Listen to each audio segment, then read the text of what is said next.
ಇನ್ನು ಪರಿಷತ್ ಚುನಾವಣೆಗೆ ಸಂಬಂಧಪಟ್ಟ ಹಾಗಿನ ಮತ ಎಣಿಕೆ ಪ್ರಕ್ರಿಯೆ ಆರಂಭ ಆಗಿದೆ ಅನ್ನೋದು ತಿಳಿದು ಬರ್ತಾ ಇದೆ.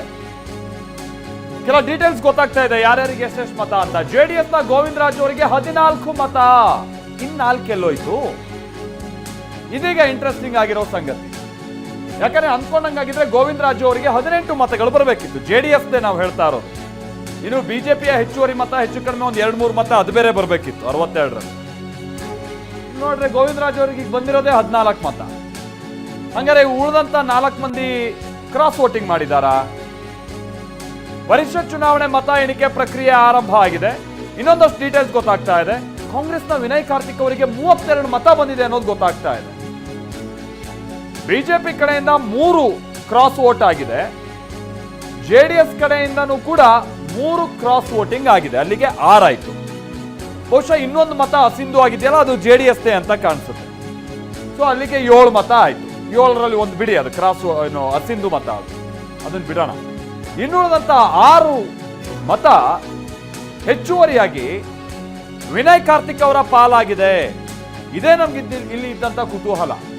ಜೆಡಿಎಸ್ಗೆ ಅಭ್ಯರ್ಥಿಯನ್ನ ಗೆಲ್ಲಿಸ್ಕೊಳ್ಳೋಕ್ಕಿಂತ ತನ್ನ ಶಾಸಕರುಗಳನ್ನ ವಿಶ್ವಾಸದಲ್ಲಿ ಇಟ್ಕೊಳ್ಬೇಕಾದಂತ ಅನಿವಾರ್ಯತೆ ಇತ್ತು. ಈ ಕಾರಣಕ್ಕಾಗಿನೇ ಜೆಡಿಎಸ್ ತನ್ನ ಅಭ್ಯರ್ಥಿಯನ್ನ ನೋಡಿ, ಗೋವಿಂದರಾಜ್ ಅವರು ಓಡಾಡ್ತಾ ಇದ್ರಲ್ಲ, ಅವರನ್ನ ಕಣಕ್ಕಿಳಿಸಿತ್ತು. ಆದರೆ ನೋಡಿ, ಜೆಡಿಎಸ್ನ ಶಾಸಕರುಗಳು ಇರೋ 18 ಮಂದಿಲಿ 3 ಮಂದಿ ಕ್ರಾಸ್ ವೋಟಿಂಗ್ ಮಾಡಿದ್ದಾರೆ ಅನ್ನೋದು ಗೊತ್ತಾಗ್ತಾ ಇದೆ. ಯಾರವರು? ಇದು ಈಗ ಇರುವಂತ ಕುತೂಹಲ.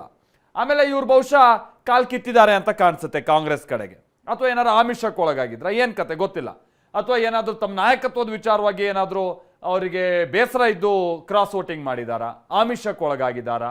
ಮುಂದೆ ಅವ್ರು ಏನಾದರೂ ಹೇಳ್ತಾ ಇದ್ರು, ಕೆಲವರಿಗೆ ಕಾಂಗ್ರೆಸ್ ಇಂದ ಟಿಕೆಟ್ ಕೊಟ್ಬಿಡ್ತಾರೆ, ನೆಕ್ಸ್ಟ್ ಅವರು ಹೊರಟಿದ್ದ ವಿನಯ್ ಕಾರ್ತಿಕ್ ಮಾತನಾಡ್ತಿದ್ದಾರೆ, ಸಪೋರ್ಟ್ ಮಾಡಬೇಕು ಅಂತ ಎಲ್ಲರೂ ಸೇರ್ ಹಾಕಿದ್ದಾರೆ. ನನಗೆ ಸರ್ ಎಷ್ಟು ಓಟ್ ಬಂತು ನಿಮಗೆ? ಎಷ್ಟು ನಿರೀಕ್ಷೆ ಇತ್ತು? ನಿರೀಕ್ಷೆಗಿಂತ ಹೆಚ್ಚು ಬಂದಿದೆ ನನಗೆ. ನಿರೀಕ್ಷೆ ಎಷ್ಟಿತ್ತು ಸರ್? ನಿರೀಕ್ಷೆ 28 ಬರುತ್ತೆ ಅಂತ ಅನ್ಕೊಂಡಿದ್ದು. ನಮ್ಮ ಇದ್ರ ಸೇರಿ ಯಾವುದು ನಮ್ಮ ಎರಡನೇ ಪ್ರಶಸ್ತಿ ಸೇರಿ, ಬಟ್ ಇವಾಗ 32 ಬಂದಿದೆ. ಅಂದ್ರೆ ಎರಡೂ ಪಕ್ಷದಿಂದ ನಿಮಗೆ ಬೆಂಬಲ ಕೊಟ್ಟಿದ್ದಾರೆ. ಏನಂತೀರಿ? ಅವ್ರಿಗೆ ಭರವಸೆ ಏನಾದ್ರು ಕೊಟ್ಟು ಕರ್ಕೊಂಡ್ರಾ? ಏನು ಭರವಸೆ ಕೊಟ್ಟಿಲ್ಲ. ಮೋಸ್ಟ್ಲಿ ಗೌರ್ಮೆಂಟ್ ಪರ ಇದ್ದಾರೆ ಎಲ್ಲರೂ. ಗೌರ್ಮೆಂಟ್ ಒಳ್ಳೆ ಕೆಲಸ ಮಾಡ್ತಾರೆ ಅಂದ್ಬಿಟ್ಟು ಅನ್ಕೊಂಡು ಎಲ್ಲರೂ ಹಾಕಿರ್ಬೇಕು ನಮ್ಗೆ.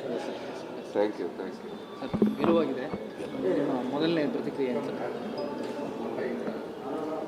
ಪಕ್ಷದ ವರಿಷ್ಠರಿಗೆ, ಮುಖ್ಯಮಂತ್ರಿಗಳಾದಂಥ ಡಿ.ಕೆ.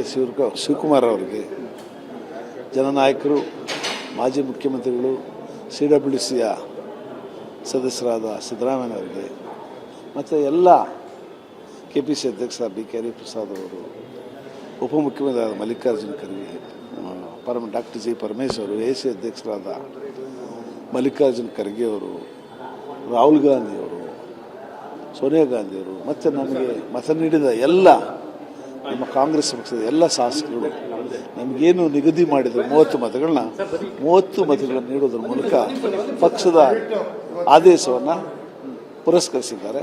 ವಿಶೇಷವಾಗಿ ನಮಗೆ ಅವರಿಗೆ ವೈಯಕ್ತಿಕವಾದ ಕೃತಜ್ಞತೆಗಳನ್ನು ಮತ್ತು ವರಿಷ್ಠರಿಗೆ, ರಾಜ್ಯದ ಎಲ್ಲ ನಾಯಕರಿಗೂ, ಶಾಸಕರಿಗೆ ಕೃತಜ್ಞತೆಯನ್ನು ನಾನು ಈ ಸಂದರ್ಭದಲ್ಲಿ ಸಲ್ಲಿಸಲಿಕ್ಕೆ ಇಷ್ಟಪಡ್ತೀನಿ. ರಘು ಸರ್.